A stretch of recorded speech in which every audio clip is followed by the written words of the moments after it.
The crystal chandeliers of the Riverview Grand Hotel's main dining room sparkled overhead as my mother-in-law, Eleanor Barrett, dropped her bombshell announcement. The weekly family dinner, usually a tense affair, had just become a declaration of war. The board voted this morning, Eleanor continued, dabbing her lips with a monogrammed napkin.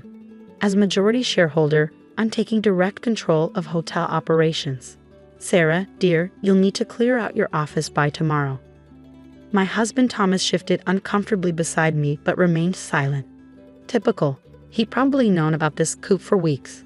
I'm Sarah Barrett, and until approximately 2 minutes ago, I was the general manager of the Riverview Grand, Miami's most prestigious boutique hotel. 6 years ago, I transformed it from a struggling family business into a 5-star destination. But according to my mother-in-law, none of that mattered because I would always be the girl from the housekeeping staff who got lucky.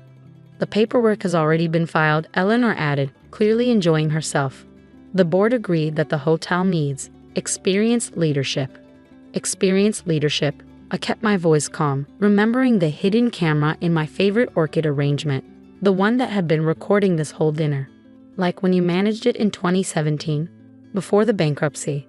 Eleanor's perfectly lined lips tightened. That was a temporary setback due to market conditions. Really?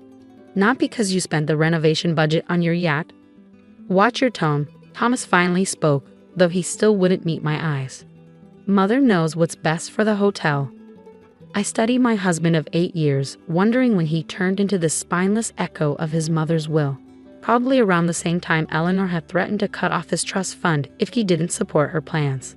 The hotel needs modernization, Eleanor declared. New management, new vision. We're already in talks with Luxury Resorts International for a potential sale. And there it was, her real plan. She wanted to sell the historic property to developers who would tear it down and build another Solace resort tower. The same developers who'd been sending her lavish consulting fees for months, according to the financial records I've been quietly gathering. Sarah, Eleanor's voice dripped with false sympathy. I know this must be difficult. But really, did you think a former housekeeper could run a property of this caliber forever? The board needs someone with proper breeding. I thought about the real board meeting that had occurred this morning. The one Eleanor didn't know about, held via secure video conference with the majority of shareholders she didn't realize existed. It's interesting you mentioned the board, I said, taking a sip of water. Tell me, which board members voted for this change? All of them, of course. It was unanimous. Really? Because I spoke to Harrison Pierce this morning, and Maria Chen, and Judge Roberts. They all send their regards. Eleanor's hand trembled slightly as she reached for her wine glass. Those 3 names, her most reliable board allies, were supposed to have attended a private meeting with her today. A meeting that never happened because they were all at their real board meeting with me. You're bluffing, she said, but uncertainty had crept into her voice. They signed the documents. Did they? Or did someone else sign for them? I pulled out my phone, showing her a text from Harrison Pierce. Documents forged. Proceeding as planned. The color drained from Eleanor's expertly made-up face. What have you done? Thomas demanded, finally looking at me directly. Me? I've just been doing my job. Running the hotel, maintaining security, keeping records. I smiled. Very detailed records. Security? Eleanor's voice had risen an octave. What security? The new system we installed last year, remember? You approved the budget for it personally. High-definition cameras, state-of-the-art microphones, all feeding into a secure cloud server. They cover every inch of the hotel, including your private office, Eleanor. Now Thomas looked worried too. He should be. Those cameras had captured plenty of interesting conversations between mother and son over the past year. You can't? That's illegal. Eleanor sputtered. Actually, it's not. The hotel's security policy, which you signed, allows for comprehensive monitoring of all hotel spaces for safety and security purposes, including offices used for hotel business. I stood up, smoothing my dress. Would you like to know what those cameras recorded? The meetings with developers about kickbacks, the conversations about forging board signatures, or maybe your discussion last week about falsifying the hotel's financial records? Eleanor's face had turned an interesting shade of gray. You're lying. Those recordings don't exist. My lawyers received copies this morning. along with documentation of every illegal transaction you've conducted using hotel resources over the past 5 years. I turned to Thomas, including that interesting chat you had with Mother about using hotel funds to cover your gambling debts. You bit. Thomas started to rise, but Eleanor's hand shot out, gripping his arm. Wait, she commanded, her socialite facade cracking. What do you want? What did I want? I thought about my first day at the Riverview Grand 15 years ago. A 22-year-old immigrant with a degree in hotel management, taking a housekeeping job because no one would give me a management position without proper connections. I remembered Eleanor's dismissive glances, Thomas's condescending flirtations that somehow turned into marriage, and 6 years of proving myself while being treated like an interloper. Originally, I said quietly, I wanted respect, recognition for turning this hotel around, but you made it clear that would never happen. So instead, I'll take ownership. Ownership? Thomas laughed nervously. The family trust controls the majority shares. Check again, I suggested. Your gambling debts weren't the only thing I discovered, Thomas. Those emergency withdrawals from the trust to cover your losses, they violated the trust's terms. As of this morning, those shares have been redistributed according to the trust's dissolution clause. Eleanor's wine glass shattered on the floor. That's impossible. I control the trust. You did. Until the trustees saw evidence of your financial misconduct. Apparently, they take a dim view of embezzlement and fraud. I picked up my purse, preparing to leave them with one final revelation. Oh, and those shares you thought you controlled? Check the ownership records. For the past year, I've been quietly buying them through a holding company. As of today, I own 60% of the Riverview Grand. You can't prove any of this, Eleanor hissed, but fear had replaced the contempt in her eyes. Actually, I can prove all of it. And tomorrow morning, when the real board meets to review the evidence, you'll both be removed from hotel operations permanently. I headed for the door, then paused. I suggest you use tonight to pack up your offices. Security will arrive at 9 a.m. sharp. As I walked through the hotel's elegant lobby, my heels clicking on the marble floors that I'd once polished as a housekeeper, I pulled out my phone and sent a pre-prepared message. Proceed with phase 2. Tomorrow would be interesting, but tonight I had preparations to make. After all, taking control was just the first step. Keeping it would require everything I'd learned in 15 years of watching, waiting, and building my case piece by piece. At exactly 8:59 a.m. the next morning, I stood in the Riverview Grand's executive suite, watching the security feeds on my laptop. Right on schedule, Eleanor and Thomas arrived in the lobby, heads held high, probably expecting this to be a minor inconvenience before their lawyers sorted everything out. What they didn't expect was the team of forensic accountants already working in the financial office or the FBI agents waiting by the elevators. Mrs. Barrett? Agent Martinez approached Eleanor. We have some questions about certain international wire transfers made from hotel accounts. I watched Eleanor's perfect composure crack. I need to speak with my lawyer.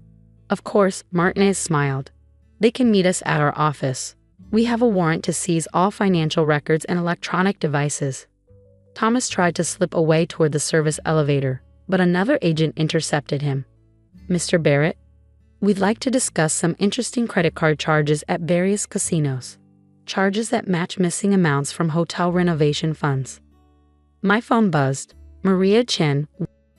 I took one last look at the security feed, watching Eleanor and Thomas being escorted out. Then I straightened my jacket and headed to the boardroom where the real power shift would occur. The Riverview Grand's boardroom had always been Eleanor's domain. Her carefully chosen artwork, her preferred leather chairs, her family photos arranged to remind everyone of the Barrett legacy.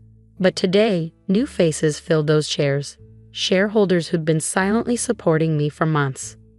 Good morning, I began, taking my place at the head of the table. I believe we all know why we're here. Harrison Pierce, our longest-serving board member, spoke first. The evidence you've provided is disturbing.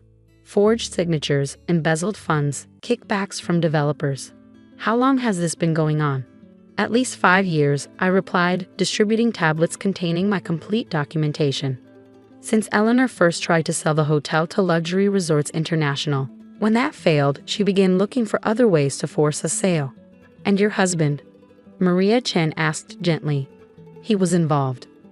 Thomas helped cover up his mother's activities in exchange for her paying off his gambling debts. The cameras caught several explicit conversations about their arrangement. Judge Roberts, who'd served on the board since the hotel's founding, shook his head sadly. I knew Gerald Barrett. He built this hotel from nothing, made it a landmark. To see his wife and son destroy his legacy like this. They haven't destroyed it yet, I said firmly. That's why we're here. For the next 2 hours, we reviewed my plans for the hotel's future, not just securing its financial stability, but expanding while preserving its historic character. New restaurants featuring local chefs, a restored ballroom that had been Eleanor's storage space for her designer wardrobe, partnerships with Miami's arts community. This is impressive, Harrison said finally. But Eleanor won't go quietly. She still has connections, influence. I'm counting on that, I smiled. Check page 47 of your reports.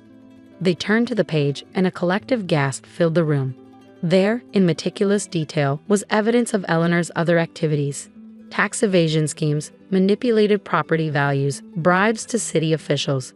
All documented through years of security footage and financial records. She's not just facing hotel management issues, I explained.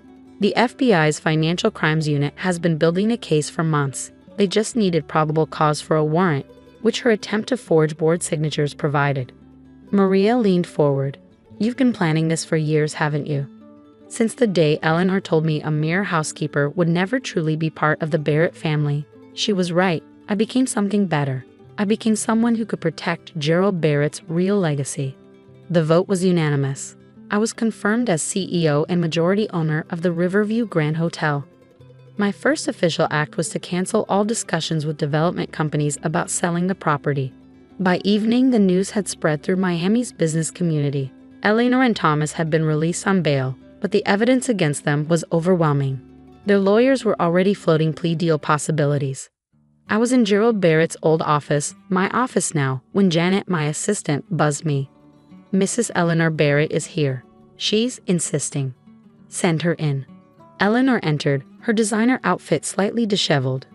Her usual confident stride reduced to a nervous shuffle. Sarah, we need to talk. About what? The forged documents, the embezzled funds, or the fact that you and Thomas were planning to blame it all on me if anyone started asking questions. She flinched. Another revelation caught on camera. I can help you, she said quickly.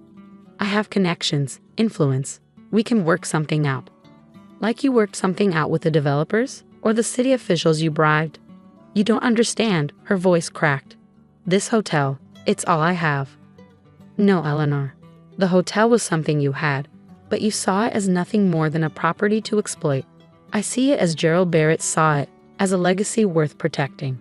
Gerald? She sank into a chair. What do you know about Gerald? I opened my desk drawer and pulled out an old photograph.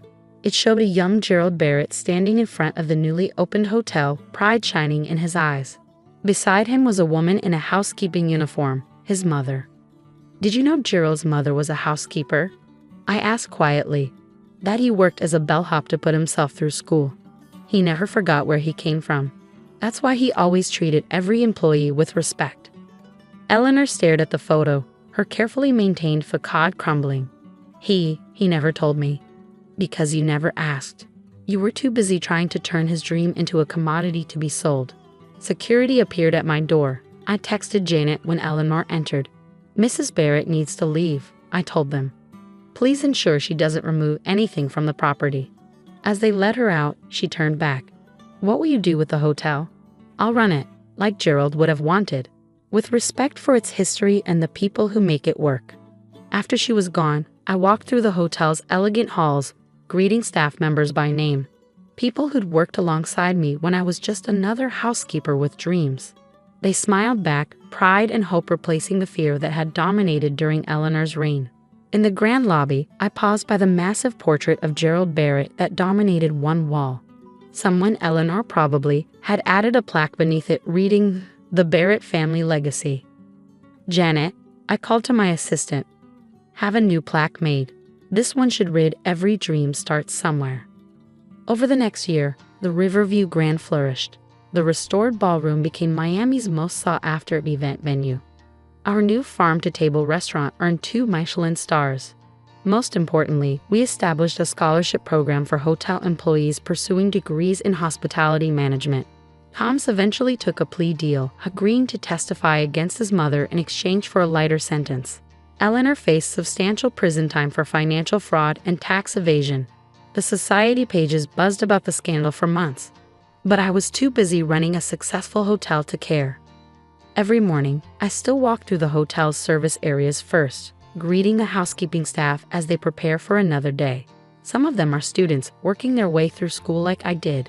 They all know my story now. It's become part of the hotel's lore. Remember, I tell each new employee during orientation, Gerald Barrett believed everyone deserves a chance to rise. All you need is determination, integrity, and patience. And maybe, I add with a smile, a really good security system.